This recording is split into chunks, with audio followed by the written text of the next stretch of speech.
Hi, I'm Catherine Davis. I'm a pediatric speech-language pathologist. What I wanted to share with you are some indirect language techniques that you can use with your children at home during your daily activities, whether you're playing, going through bath time, eating, it doesn't matter. So these are going to be things that you're not prompting your kiddo to talk, but you're taking their actions, the things that they're participating in, and the words, if they're saying any, the words that they are saying, and you're going to shape what you say based on that. So this keeps them motivated, keeps them tempted to talk because they're a little bit more in control of what's being said, because you're inspiring what you're saying based on what they're saying and doing. So we'll talk about 6 things that you can do during various activities. I'm going to use play food as an example, or you can use it during mealtime, doesn't matter, but 6 things that you can do during these activities. So the first one is going to be self-talk and parallel talk. They're both very similar, so that's why we grouped them together as one.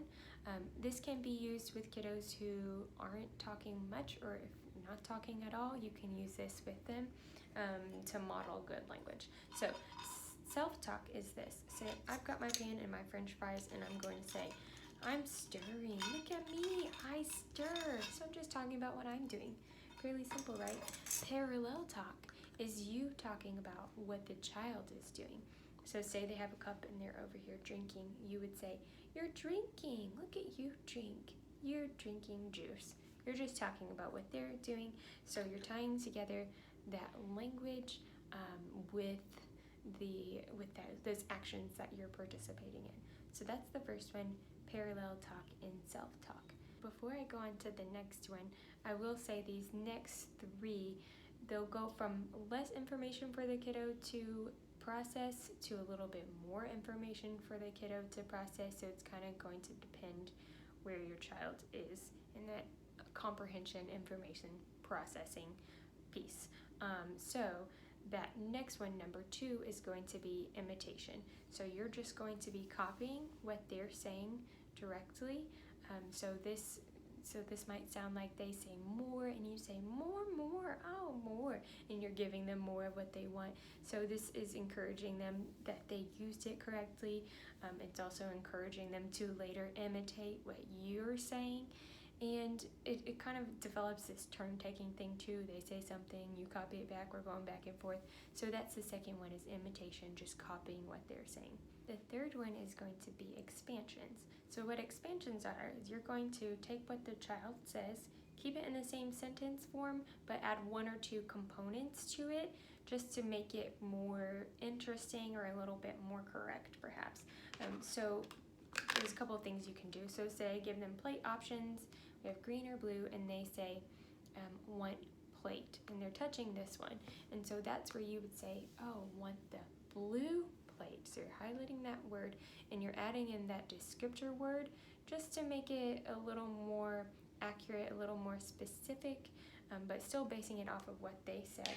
Or if they say the cup, we've got the cup here, and it's spilled, and they said, oh, it's spill. And you can say back, it spilled. You're right, it spilled. So you're saying the same thing what they said, except just add in that correct grammatical form at the end there.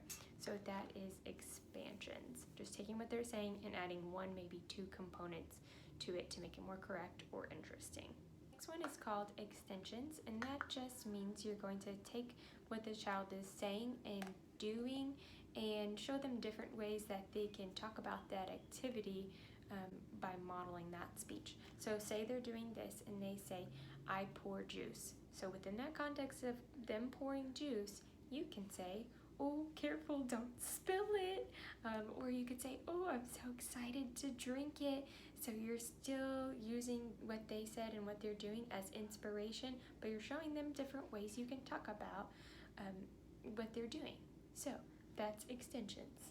5 is called build-ups and breakdowns. So what you're going to be doing is take what the child is saying, adding a lot more information to it, and then piecing it apart and showing them different ways they can put those words together.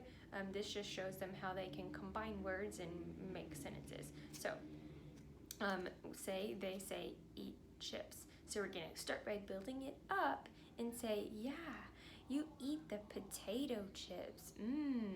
So I added a lot of components to that. Then I would say, potato chips.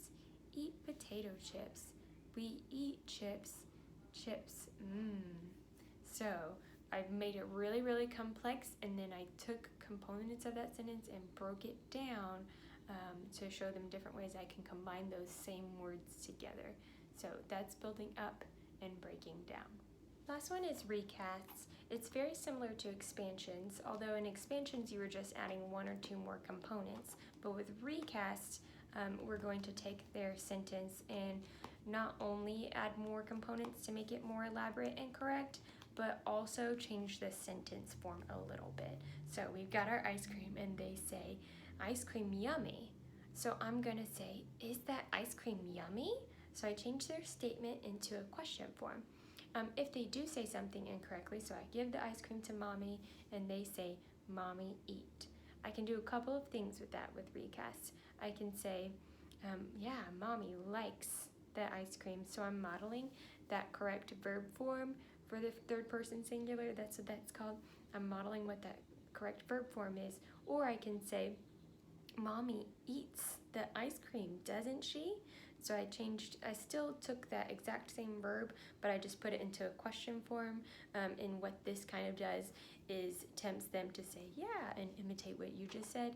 Yeah, mommy eats, and then say it more correctly. So those are the 6 indirect language techniques you can use with your kiddos. Like I've kept saying, you're inspiring what you're saying based on what your child is saying and doing. So have fun with this. If you feel a little overwhelmed, like that's 6 things, I don't really know how to implement it, just take one thing at a time. I'll put the description down below, but take one thing and say, okay, during playtime today, I'm going to use imitation. And then tonight, when we go to bath time, I'm going to focus on expansion and get practicing and good at those skills. And so maybe take them one at a time. As you get practicing and using them, then you can start to use all of them more naturally in your daily activities, because they don't all have to just be used one at a time. You can use them all together, and like I said, it'll become more natural. And yeah, you guys have fun, follow your child's lead, find stuff that they're engaged in and having fun with, and yeah, use those things. If you have any questions, feel free to comment below, and like I said, read the description so you can know exactly what all of those 6 things were if you forgot. Thanks, guys.